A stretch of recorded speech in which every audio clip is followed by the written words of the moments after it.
persembahan dan perpuluhan dapat ditransfer melalui BCA 857 050 5000 atas nama GBI Musi Palam Indah atau scan barcode QR kode GBI Musi Palam Indah.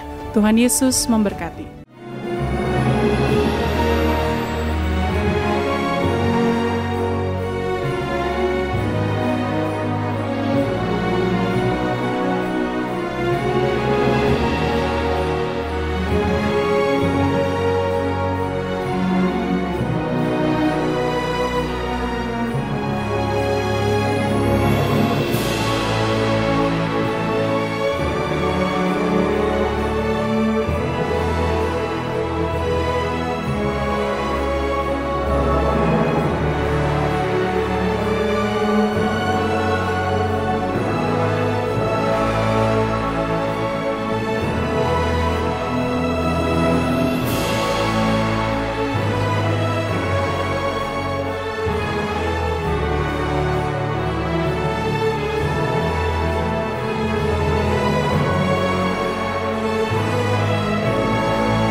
Shalom Bapak Ibu Saudara, puji nama Tuhan kita berjumpa kembali di Menara Doa hari ini. Kiranya kita tetap selalu diberkati Tuhan di dalam setiap sesi demi sesi yang sudah kita lewati dan semakin membekali hidup kita, amin Bapak Ibu Saudara. Firman Tuhan berkata, janganlah hendaknya kamu khawatir dengan apapun dan nyatakanlah dalam segala hal keinginanmu kepada Tuhan dalam doa permohonan dengan ucapan syukur. Saat hari ini saya mengajak Bapak Ibu untuk bersama-sama kita mengucap syukur lebih lagi. Bapak Ibu yang beribadah dari rumah masing-masing, bahkan yang ada di tempat ini, mari mulai kita arahkan hati kita. Harapkan beberapa saat ke depan kita dijamah Tuhan, kita dilawat Tuhan, mujizat terjadi. Mari kita berdoa Bapak Ibu.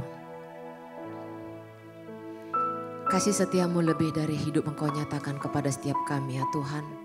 Kau perlihatkan itu dalam hidup kami hari demi hari ya Tuhan Yesus. Pertolongan Tuhan Engkau nyatakan bagi hidup kami ya Tuhan. Terima kasih kami bersyukur punya Tuhan yang seperti Kau. Punya Allah yang selalu menyertai kehidupan kami. Yang selalu mempersiapkan kehidupan kami dan bisa melihat kasih Tuhan yang besar bagi kami. Terima kasih Yesus di saat hari ini bahwa kami lebih lagi masuk di hadirat-Mu ya Tuhan. Setiap kali kami masuk menara doa ini, hadirat-Mu nyata bagi kami, hadirat-Mu memulihkan setiap kami, hadirat-Mu menguatkan kami, hadirat-Mu menyembuhkan setiap sakit kami ya Tuhan. Bersama dengan jemaat-Mu yang berdoa saat ini, bawalah kami lebih dalam menikmati hadirat-Mu ya Tuhan. Urapan-Mu yang baru ada atas kami ya Bapa. Mari Bapak Ibu sama-sama kita mengucap syukur. Mari lebih lagi arahkan hati kita kepada Tuhan. Terima kasih Tuhan, kami ceritakan perbuatan tangan-Mu yang baik, kebajikan kemurahan-Mu yang selalu mengikuti kami. Kami bersyukur ya Tuhan, terima kasih.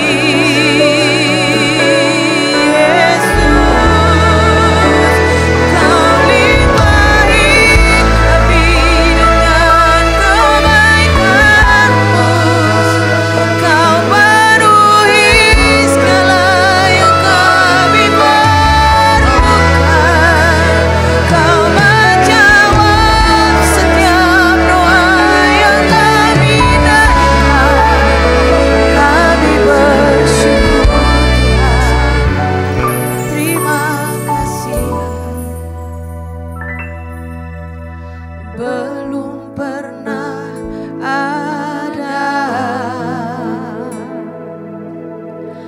kasih di dunia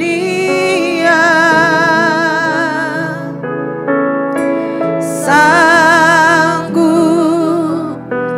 menerima diriku apa adanya selain kasih-Mu, Yesus. Sungguh tiada kasih seperti Kau, sungguh tiada lagi kasih seperti Yesus.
pujian kami kepadamu ya Tuhan.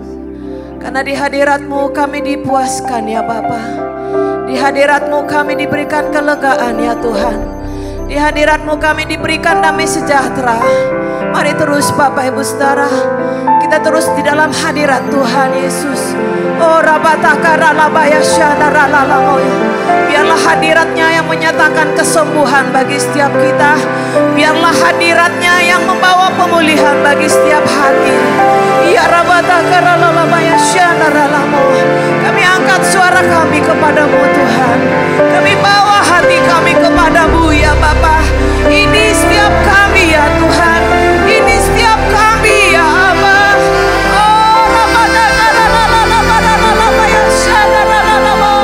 Terus nikmati hadirat Tuhan Bapak Ibu. Terus rasakan jamahannya.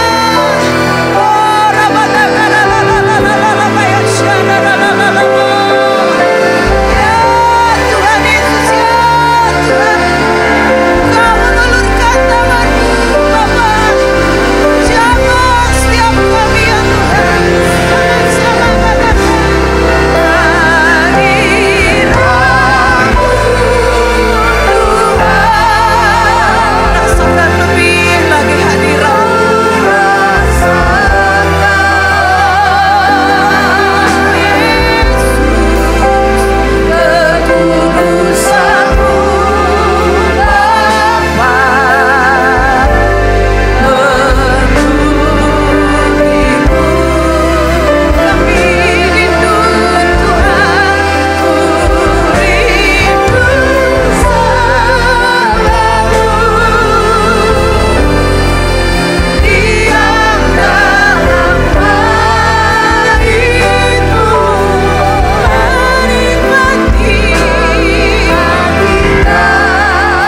yang sakit, hari ini Tuhan sembuhkan.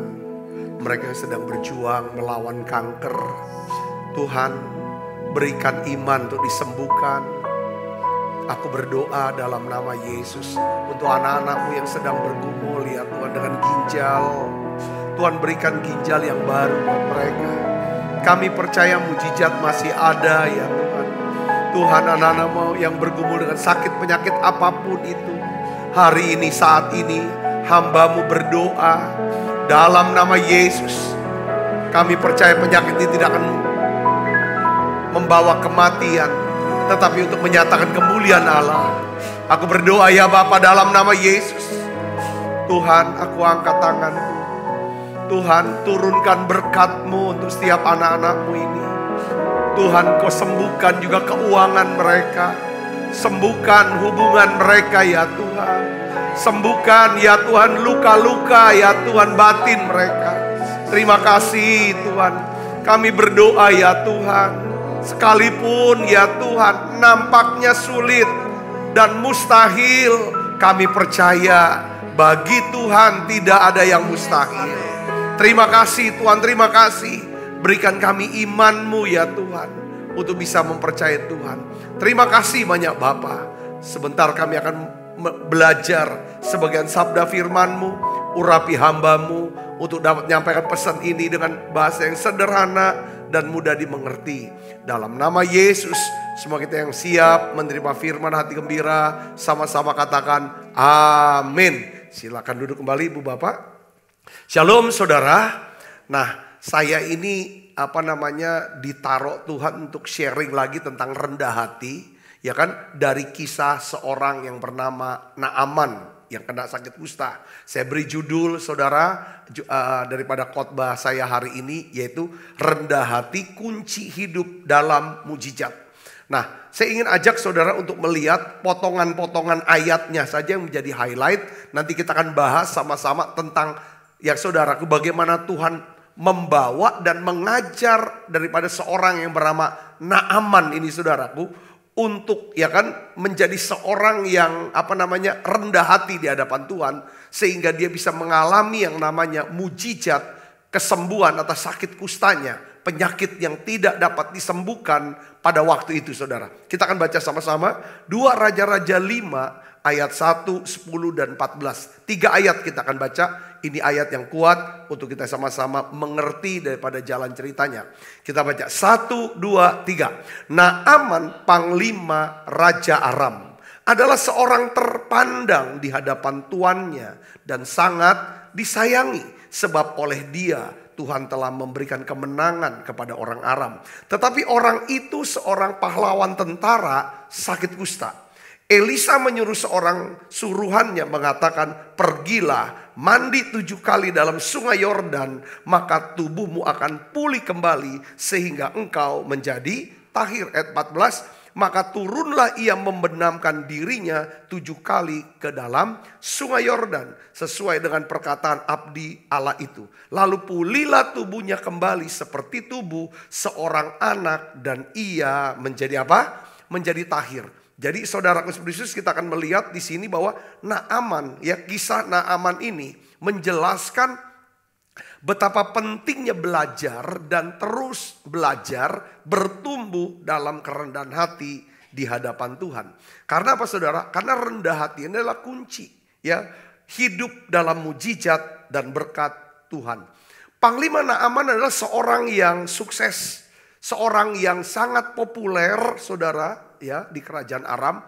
Dan saya percaya juga karena dia selalu berperang dan mengalami banyak kemenangan, otomatis ada banyak jarahan, dan dia pasti seorang yang kaya raya, penuh kuasa, dan lebih penting lagi dia sangat disayangi oleh Raja Aram. Nah, Alkitab katakan pokoknya kalau udah jadi manusia saudaraku, orang yang bernama Naaman ini udah lengkap lah. Tetapi ada satu yang kurang saudaraku. Di sini dikatakan tetapi ia mempunyai apa? Penyakit kusta. Penyakit kusta ini adalah penyakit yang tidak bisa disembuhkan. Ya kan? Ini satu masalah besar buat Naaman, ya kan? Yang tidak bisa dia selesaikan oleh kekayaannya, kekuasaannya, popularitasnya, bahkan oleh rajanya sendiri yang mengasihi dia. Nah, di sini kita bisa belajar dari kisah ini, saudara, bahwa Naaman menerima kesembuhan, mujizat kesembuhan dari dari penyakit kustanya karena saya mau ulang-ulang terus, Tuhan melihat kerendahan hatinya di hadapan Tuhan. Saudara, nah dia datang ke Nabi Elisa bilang udah mandi aja ke sungai Yordan. 7 kali. Kalau kamu pergi mandi di sana, kamu akan mendapatkan kesembuhan. Pertanyaannya begini, saudaraku.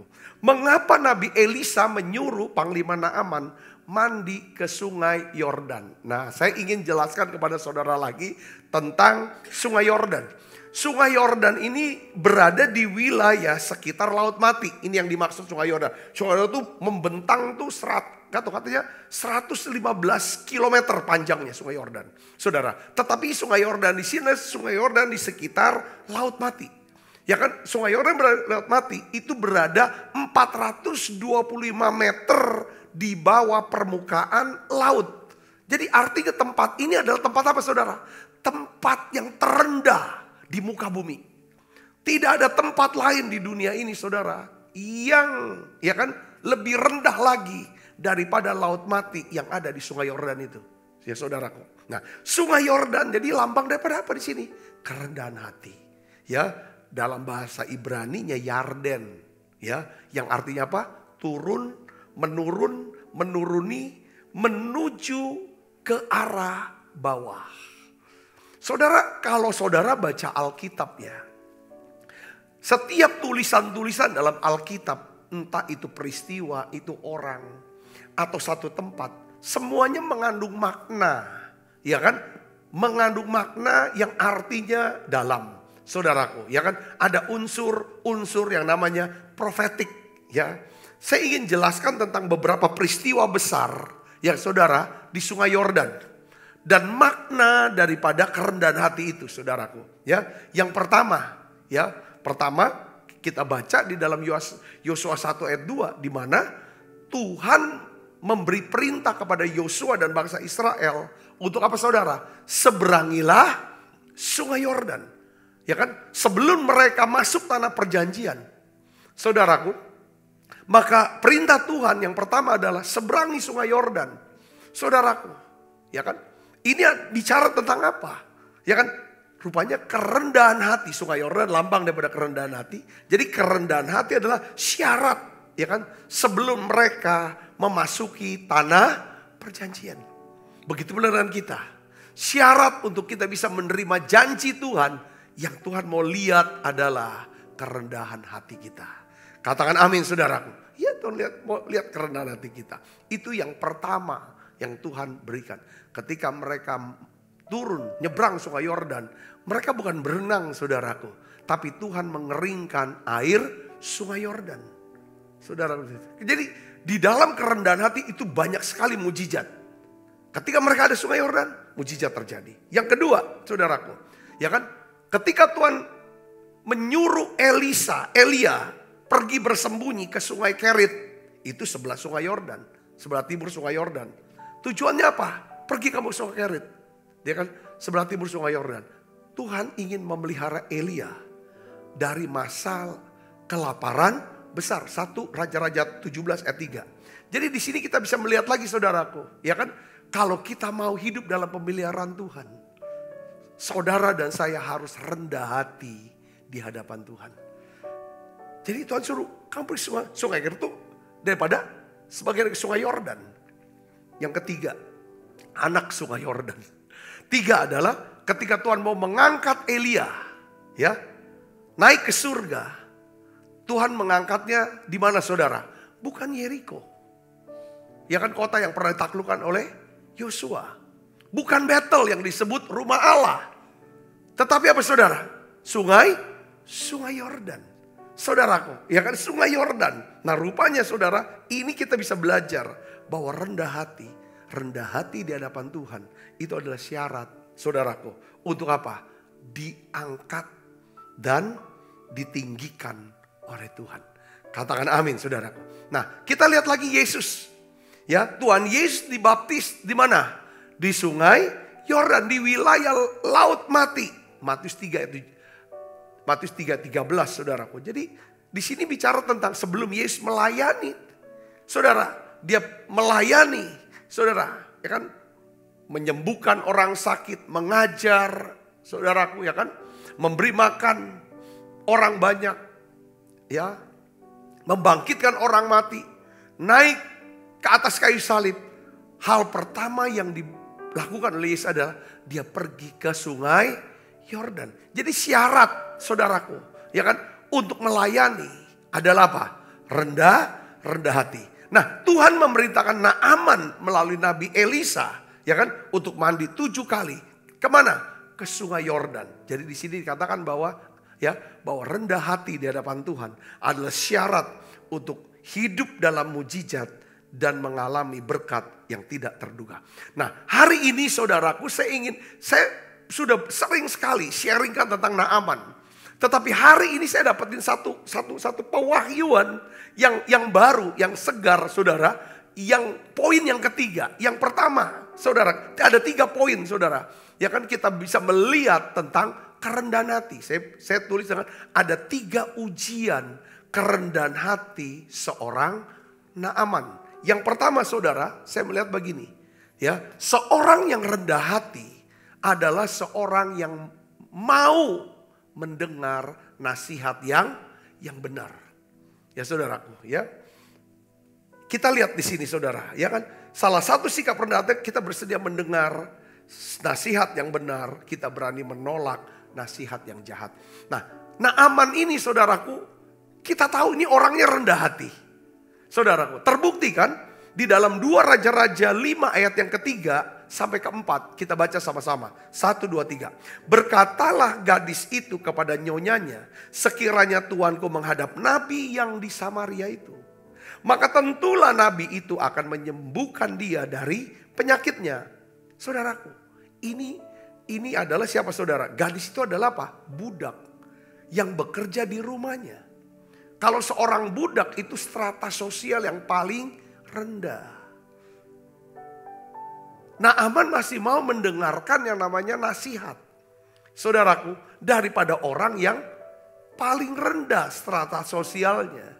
Kadang kita ini, saudara, ya kan, jangankan kita mau dengerin perkataan orang yang di bawah kita. Ya kan, orang yang di atas kita memberikan nasihat pun seringkali kita sanggah dulu. Kita tolak, kita tersinggung malah. Ya kan, seperti seolah-olah tuh kita jadi malu kalau dinasehatin. Seolah-olah kita tuh gak tahu apa-apa, gak bisa apa-apa. Ngerti gak, saudara? Biasanya, ya saudara, orang yang sombong, saudaraku, itu menolak untuk mendengarkan. Apalagi nasihat-nasihat, usulan. Dia pasti sanggah dulu, karena dia punya kebenaran sendiri.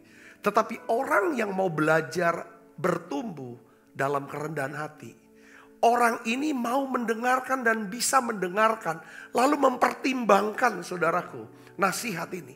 Saya percaya jalan pertama yang ke saudaraku, di mana pintu pertama yang dilewatin oleh Panglima Naaman sebelum dia menerima yang namanya kesembuhan total atas sakit penyakit kustanya itu adalah karena dia bisa mendengarkan orang yang bukan di atas dia, yang setara dengan dia, bahkan orang yang ada di bawah dia.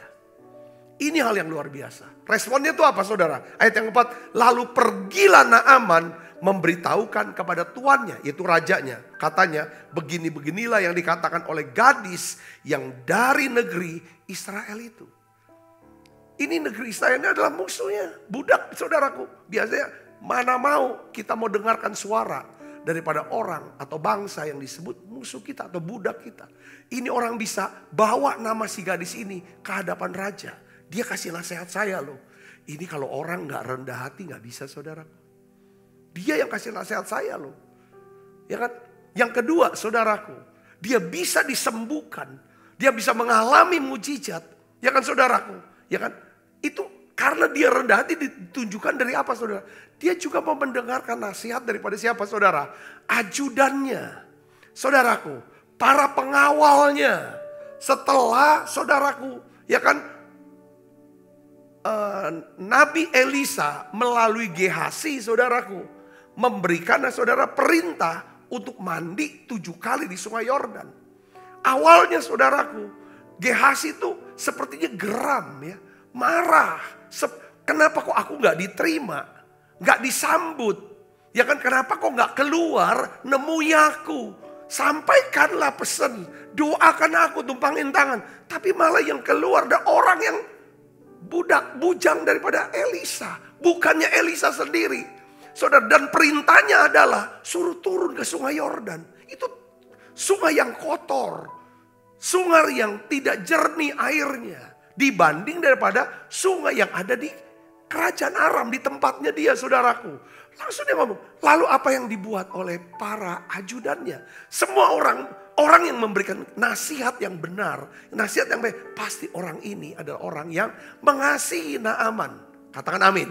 Saudara, kalau ada orang-orang yang mau berbicara sama kita, mau speak up, mau seperti mau omong tentang apa yang seharusnya kita lakukan, sebenarnya belum tentu orang itu adalah orang yang jahat, orang yang iri.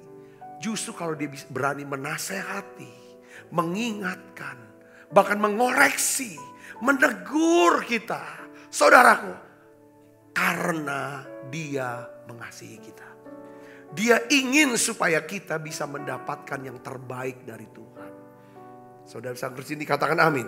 Nah, kita lihat ayat 13. Kita baca sama-sama. 1, 2, 3. Tetapi pegawai-pegawainya datang mendekat serta berkata kepadanya, Bapak, seandainya nabi itu menyuruh perkara yang sukar kepadamu, bukankah Bapak akan melakukannya? Apalagi sekarang ia hanya berkata kepadamu, mandilah dan engkau akan menjadi tahir. Dia dengarkan nasihat itu. Saudaraku, berapa banyak kita kehilangan berkat, kehilangan mujizat, kehilangan kesempatan-kesempatan yang baik, keadaan yang lebih baik. Karena apa? Kita menolak itu. Tersinggung, kita marah. Ya saudaraku, kita belajar. Ayo kita belajar lemah lembut dan rendah hati. Katakan amin. Apa responnya pada Naaman? Maka turunlah ia, membenamkan dirinya 7 kali dalam sungai Yordan sesuai dengan perkataan abdi Allah itu. Lalu pulihlah tubuhnya kembali seperti tubuh seorang anak dan ia menjadi tahir. Katakan amin. Saudara bisa bayangkan kalau Naaman keras kepala, picik, egois seperti yang kita bahas hari Selasa kemarin. Ketakutan menjadikan kita seorang yang skeptis, sinis. Wah, ini berat saudaraku. Ya, ini jauh dari mujizat. Skeptis. Setiap omongan, lihat apa sebenarnya negatif, skeptis. Saudara, bayangin kalau picik-picik keras kepala. Saudaraku, wah ini enggak punya kebenaran sendiri. Saya yakin Naaman gak akan pernah ngalami mujizat itu. Mazmur 73 24 ini ayat mungkin sudah banyak kali saya bacakan, ya kan? Saya sharingkan kepada saudara. Yang ini menjadi salah satu ayat kesayangan saya. Kita baca sama-sama yuk. Mazmur 73 ayat 24. 1, 2, 3. Dengan nasihatmu engkau menuntun aku. Dan kemudian engkau mengangkat aku ke dalam apa? Kemuliaan. Katakan amin saudaraku. Ya, Tuhan memberikan kita nasihat. Lewat apa saudara? Para hamba Tuhan yang mengajar firman Tuhan. Orang-orang sekitar kita yang menasehati dan mengingatkan kita, mengoreksi kita. Saudara Kristus, Tuhan menuntun setiap kita. Ketika kita mau dituntun oleh nasihat Tuhan, Tuhan akan bawa kita, ya kan? Kita akan angkat kita ke dalam kemuliaan. Nah, saya juga melihat begini saudara ya, tentang nasihat. Kayaknya kita juga dipanggil untuk minta sama Tuhan, ya kan? Untuk bisa memberikan nasihat kepada keluarga, kepada anak. Satu hari, saya lagi beberapa hari ini lagi kok bisa dapat satu tayangan video di YouTube saudara, tentang seorang yang pelihara anjing saudara. Dia punya anjing cukup banyak dan dia nih orang ini dipanggil oleh keluarga-keluarga yang anjingnya tuh galak banget, suka gigit-gigit orang. Saudara, lalu saya lihat, saya nonton video ini, itu untuk mempelajari bagaimana menjinakkan anjing yang galak, yang liar sekali. Saudaraku, rupanya saudaraku, saya melihat satu hal, ya kan, yang saya lihat satu hal ada apa? Orang ini harus berusaha untuk membuat anjing ini, ya kan, bukan dia yang mendominasi. Kan kalau anjing mendominasi dia dia apa, gonggong terus kenceng-kencengnya, ya kan, pokoknya ada orang yang ganggu dia gigit segala macam. Jadi dia ajar bagaimana anjing itu bukan dia yang jadi raja, yang jadi raja itu kita. Jadi dibikin anjing ini jatuh mentalnya. Jatuh mentalnya. Caranya gimana saudara? Ya dipegang anjing itu, dijatuhkan ke tanah. Suruh dia sampai dia tiduran, dipegang gitu. Cukup lama. Ya kan? Tidak diikutin apa yang jadi keinginan dia. Bukan ditepuk-tepuk belakangnya sini, tapi ditepuk ininya. Kalau tepuk ini itu teguran. Kalau tepuk ini namanya pujian. Saudara, jadi kalau setiap anjing yang gak pernah dikoreksi, gak pernah dinasehati dari kecil, maka anjing itu akan menjadi anjing yang galak, yang liar. Sekalipun dia ada di rumah orang itu. Saudara, wah, ini seperti kita juga. Kalau dari kecil kita gak pernah dikoreksi, gak pernah dinasehati, saudara, gak pernah didisiplinkan, ya kan? Dan cara mendisiplinkan, saya bilang gini, koreksinya apa? Dijatuhkan anjing itu sampai dia gak bisa duduk, suruh dia sampai tanah, lehernya, kepalanya, badannya sampai tanah, ditahan cukup lama, dia ada di bawah tanah. Saya melihat ini bicara tentang anjing pun perlu sungai Yordan. Sungai Yordan itu adalah tempat paling rendah. Tanah itu tempat yang paling rendah. Tanah itu tempat yang paling rendah. Saudara, ini yang kita harus pelajari. Saudara. Jadi yang kedua, orang rendah hati adalah orang yang bisa menanggalkan apa? Egonya. Katakan amin saudara. Menanggalkan gengsi dan egonya. Saudara, saya ingin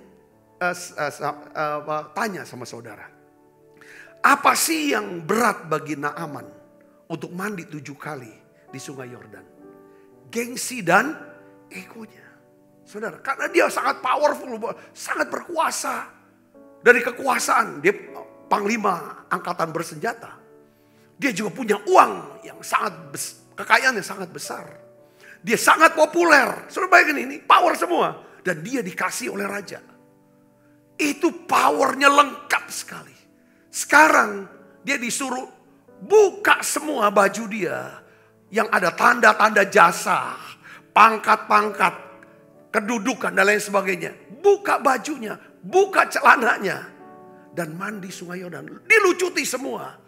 Harus sampai masuk ke tempat yang paling rendah di muka bumi ini. Saudaraku Kristus, ini yang memang berat. Saudaraku, ya kan? Kalau saudara mau melihat bagaimana Tuhan memberkati saudaraku, ya kan? Kita harus belajar, ya saudara, menanggalkan gengsi dan ego kita. Katakan amin. Ya, saya mau kasih tahu saudara, sebenarnya saya percaya kita punya Tuhan itu Tuhan yang baik. Setuju saudara, katakan amin. Dia tidak pernah punya keinginan, punya rancangan kecelakaan buat kita. Bikin kita susah, bikin kita jatuh. Dia gak suka saudara melihat kalau kita tercampak, saudara, jatuh di atas debu. Debu itu di atas debu tanah, itu bisa tempat yang paling rendah itu debu tanah. Tetapi saudara, ada kalanya Tuhan akan membawa kita masuk sungai Yordan. Saudara, mengizinkan kita tercampak jatuh di atas debu tanah. Dengan maksud itu apa? Ya, supaya kita bisa belajar dan bertumbuh dalam apa? Kerendahan hati di hadapan Tuhan. Supaya Tuhan dapat meninggikan kita pada waktunya. Katakan amin. Jadi setelah anjing-anjing itu saudara dijatuhkan ke debu dan tanah, ke lantai, ditahan, dipegang gitu cukup lama. Dia bilang, wush, orang shh. Anjing itu lama-lama yang galak sekali saya lihat. Udah gak lama dilepasin. Langsung diam. Diam. Kan biasa anjing tuh kalau misalnya makanannya dipegang, kalau dia lagi makan, ada tangan yang mau ngambil makanan, itu masih gigit selama ini. Tapi sekarang ketika dia ambil, dia ada makanan, dia gak kasih, ini anjing itu diam. Nah ini sekarang dia sudah bisa mengakui yang berkuasa yang jadi raja itu kita, bukan dia. Saudara bisa, kadang-kadang kita perlu saudara, sifat kita nih yang raja, aku nih Mesias ini, itu perlu taklukkan. Caranya sebenarnya seperti kayak pawang anjing ini, di bawah ini. Caknya seperti kayak dibaptis dulu anjing itu ke bawah. Karena sering kita dibawa ke sungai Yordan, sampai kita gak berkutik. Mau gonggong gak berani, takut udah jatuh mental. Dulu kan suara melengking terus kan. Gitu. Saudara, karena kenapa? Tuhan izinkan kita harus masuk sungai Yordan. Harus terkapar di atas debu dan tanah. Karena Tuhan mau ajar kita rendah hati, tanggalkan ego. Jadi situ debu tanda tidak berdaya, malu. Ya kan, aduh nggak karu-karuan semua ya. Timbulnya masalah dan pertengkaran di rumah tangga. Timbulnya stres dan depresi. Timbulnya masalah dalam keuangan. Kalau kita telusuri akar penyebab semua masalah itu adalah apa? Ego. Gengsi kita. Kesombongan kita.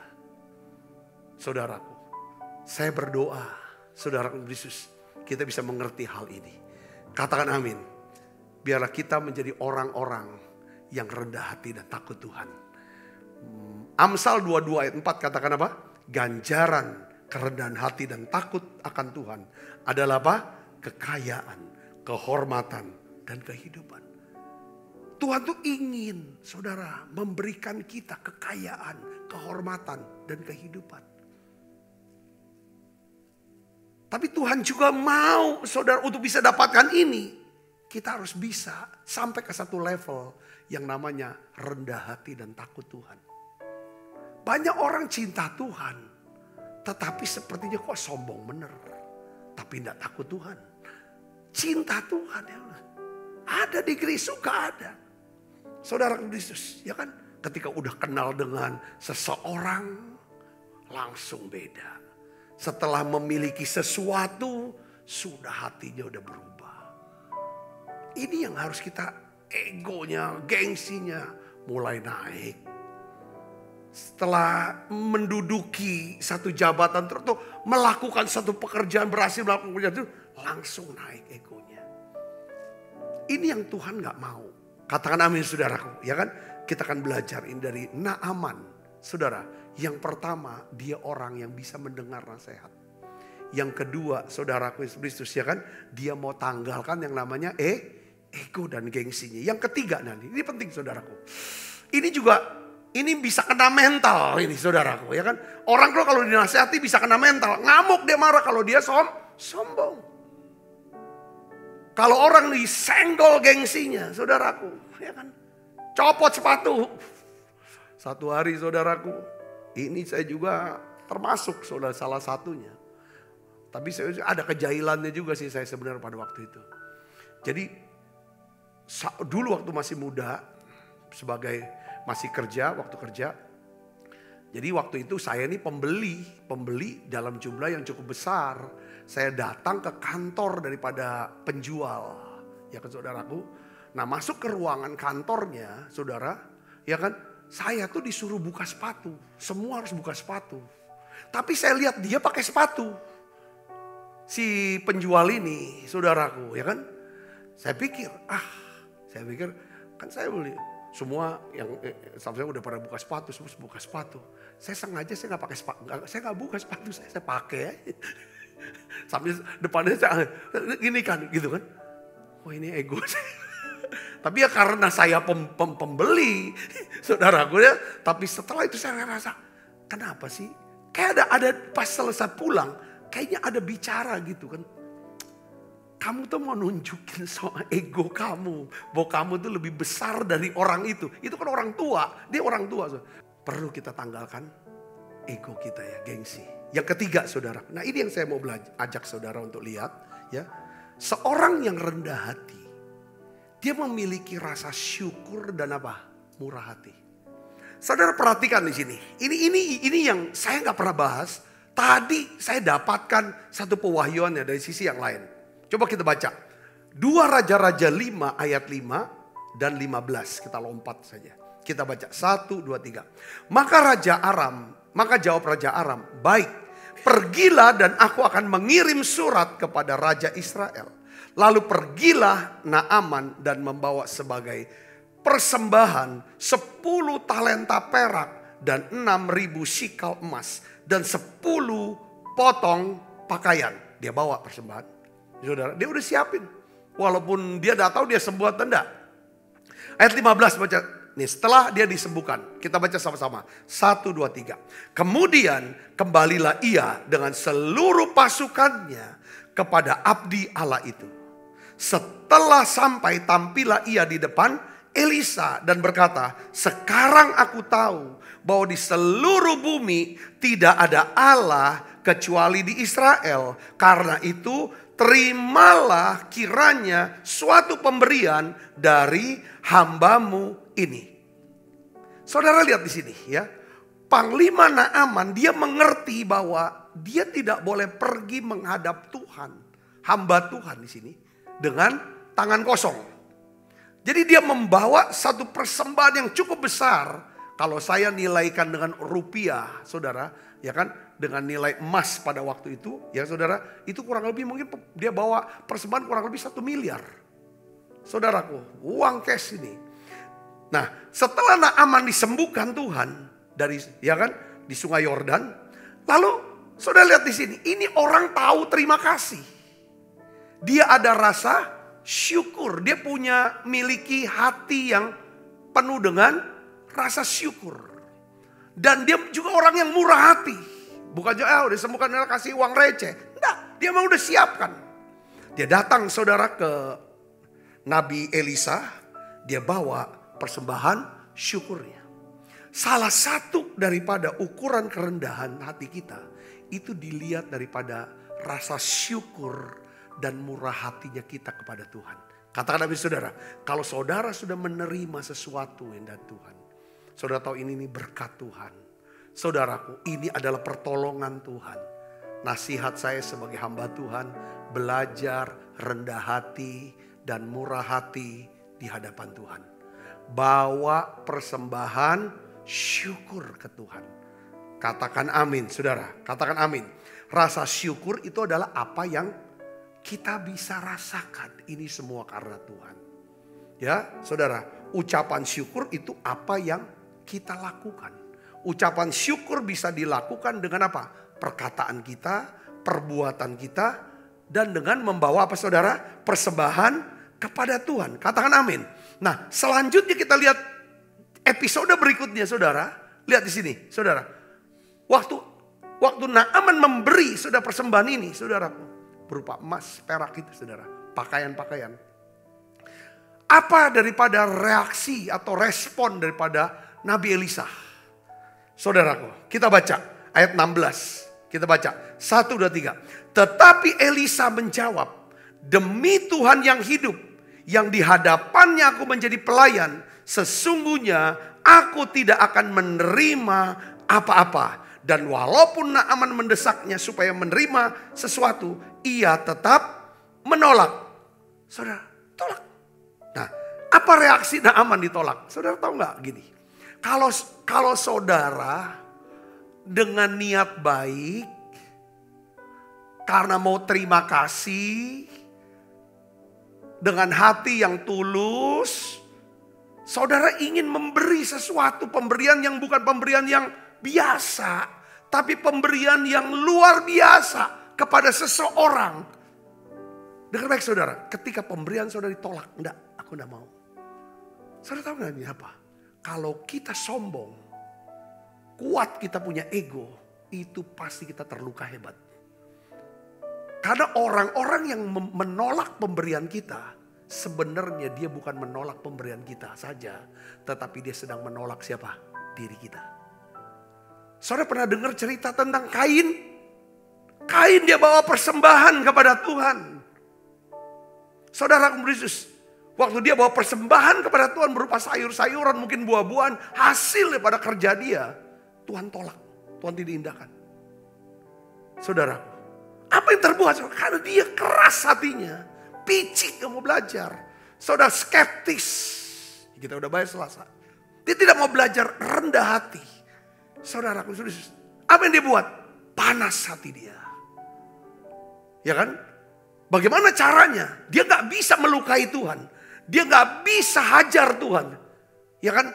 Untuk bisa melukai Tuhan, dia bunuh daripada Habel adiknya. Yang adalah ciptaan Tuhan. Iblis, dia tidak bisa melukai Tuhan secara langsung. Ya kan? Untuk bisa melukai Tuhan, biasanya iblis, dia lukai kita, anak-anaknya.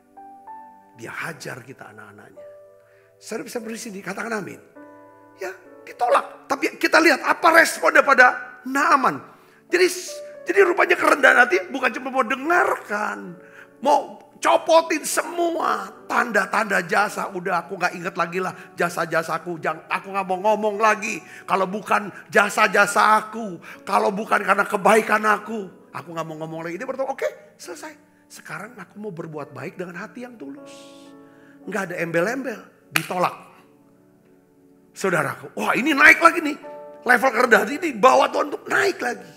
Saudaraku, apa respon dia? Jawabannya keren banget. Ayat 17 kita baca sama-sama. 1, 2, 3. Akhirnya berkatalah Naaman, jikalau demikian, biarlah diberikan kepada hambamu ini tanah sebanyak muatan sepasang bakal. Pemberiannya ditolak. Ya kan? Lalu dia berkata apa? Oke, aku hormati keputusanmu Nabi Elisa. Aku hormati keputusan kamu. Ya kan? Tetapi berikanlah. Dia lalu minta. Berikanlah. Dia minta, saudara, minta. Orang yang meminta itu pasti lebih rendah daripada orang yang memberi. Setuju saudara? Katakan amin. Tuhan gak izinkan dia memberi. Kalau memberi, dia ada di atas. Saudara, ditolak. Ini bukan masanya kamu memberi. Ini waktunya kamu ada di bawah. Aku sedang mau ajar di bawah. Akhirnya dia yang minta apa saudara? Dia gak minta urapannya Elisa. Supaya dia lebih lagi hebat. Tapi dia minta tanah. Tanah itu lambang daripada apa? Debu tanah lambang daripada apa? Lambang manusia yang tidak berdaya. Satu pengakuan itu. Sebanyak bakal. Keren banget saudaraku. Ini. Ya. Dia minta tanah di tanah perjanjian. Itu sebagai tanda profetik. Ya, bahwa dia sudah masuk tanah perjanjian. Dan di tanah perjanjian itu dia menerima mujizat kesembuhan penyakit kusta yang tidak ada obatnya. Karena dia percaya kepada Allah Israel. Jadi saudara dia pulang. Saudara karena dia lulus dalam kerendahan hati. Dia pulang bukan cuma membawa kesembuhan, tetapi dia pulang membawa apa saudaraku? Membawa Allah Israel di hati dia. Dan dia pulang dengan selamat. Elisa berkata apa saudaraku? Ya kan? Ya. Ayat 19, maka berkatalah Elisa kepadanya. Apa? Pergilah dengan selamat. Katakan amin. Ini benar-benar dia dapatkan berkat yang terbesar. Yang terpenting dalam hidupnya. Yaitu saudara, bukan cuman yang namanya kesembuhan dari kustanya. Tetapi juga dia mendapatkan keselamatan. Yang mengerti katakan amin. Saya dapatkan pewahyuan ini. Ada kalanya pemberian-pemberian kita yang tulus kepada seseorang. Saudaraku, ya kan? Itu bisa ditolak. Saudaraku. Dalam hidup kita ada kalanya kita mengalami penolakan-penolakan. Penolakannya bisa aku punya niat baik. aku lakukan baik, tapi aku disalahpahami. Aku diomong-omongin. Kerendahan hati, ya kan, menyebabkan kita bisa menjadi kuat. Katakan amin saudara. Kalau saudara suka bersyukur, murah hati, pasti kita punya kekuatan untuk menghadapi penolakan-penolakan. Katakan amin. Kenapa ketakutan menghalangi kita untuk memberi? Kenapa ketakutan menjadi penghalang buat kita untuk berbuat baik? Karena kita takut gengsi kita, ya kan, reputasi kita jatuh kalau pemberian kita, pelayanan kita ditolak oleh orang. Saya bisa sini, saudara belajar sini, katakan amin. Biarlah kita belajar dengan kerendahan hati akan menurunkan stres level kita. Kerendahan hati membuat kualitas hubungan kita lebih baik karena kita bisa menghindari banyak sekali yang namanya pertengkaran. Kerendahan hati adalah jalan supaya kita bisa selalu hidup dalam apa? Belas kasihan Tuhan. Dan kerendahan hati adalah jalan untuk menuju apa? Kebesaran. Saya berdoa saudara diberkati dengan pesan ini. Mari kita tutup mata, kita akan berdoa bersama-sama. Bapa, di dalam nama Tuhan Yesus, aku berdoa ya Tuhan untuk setiap anak-anak-Mu. Biarlah Tuhan Kau buka pikiran kami. Kau perbaharui pikiran kami ya Tuhan. Kalau lewat doa pujian penyembahan Kau perbaharui hati kami. Roh kami Tuhan. Biarlah hari ini Kau perbaharui pikiran kami. Ajar kami menjadi orang-orang yang bisa rendah hati dan takut akan Tuhan. Ya Tuhan, seperti Naaman kami belajar. Biarlah ya Tuhan Kau lembutkan hati kami. Agar setiap nasihat, ya Tuhan, koreksi ya Tuhan, bahkan teguran ya Tuhan, dari orang-orang yang mengasihi kami bisa menerimanya ya Tuhan. Ya Tuhan, aku berdoa ya Bapa dalam nama Yesus, biarlah ya Tuhan kami jadi orang-orang ya Tuhan yang bisa menanggalkan segala ego kami, supaya kami bisa mentaati daripada firman-Mu ya Tuhan, perintah-Mu ya Tuhan. Seringkali kami menolak melakukan perintah-perintah-Mu karena gengsi kami. Ya Tuhan, perintah untuk mengampuni, melayani, memberi dengan murah. Apapun itu ya Tuhan, karena ego kami, karena kesombongan kami. Ampuni kami Tuhan, ampuni kami. Dan juga ya Tuhan, biarlah ya Tuhan Kau berikan kami hati yang selalu bersyukur, murah hati, sehingga kami memiliki kekuatan menghadapi penolakan-penolakan dalam hidup kami. Bapa, dalam nama Yesus Kristus, biarlah ya Tuhan Engkau berikan kekuatan yang baru buat setiap anak-anak-Mu ini.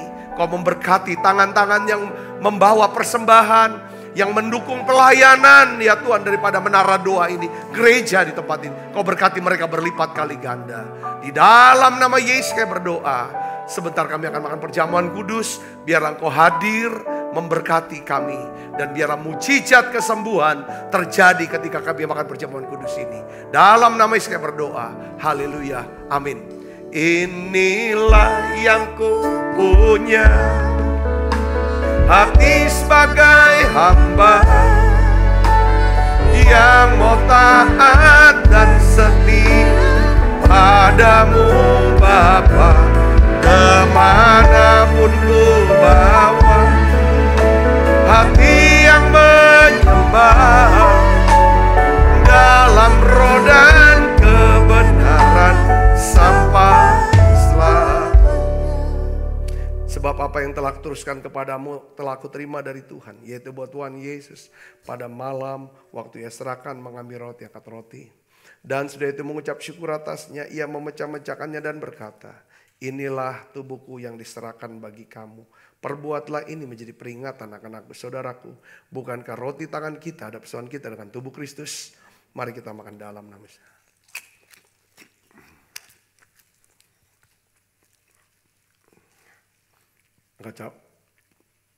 Demikian juga yang mengambil cawan sudah makan berkata, cawan ini ada perjanjian baru yang dimeteraikan darahku.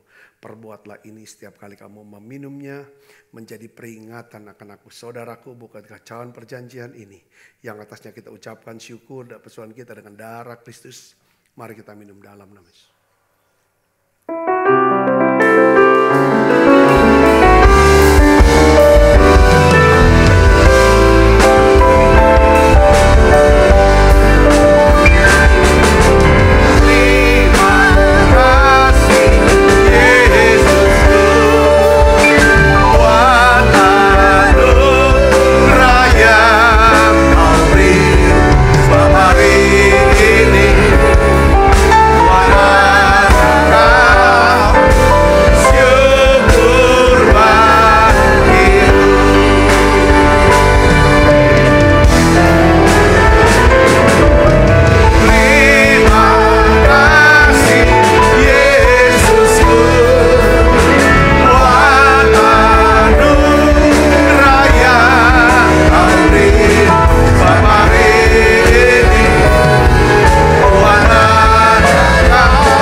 Kasih Kristus, terimalah berkat yang berlimpah-limpah daripada Allah Bapa di dalam anaknya yang Tuhan kita Yesus Kristus. Persekutuan yang manis Roh Kudus menyertai kita semua mulai saat ini sampai datang menjemput kita dalam permainan dan sampai selama-lamanya. Semua kita percaya dan berkati, sama-sama katakan amin. Tuhan berkati saudara.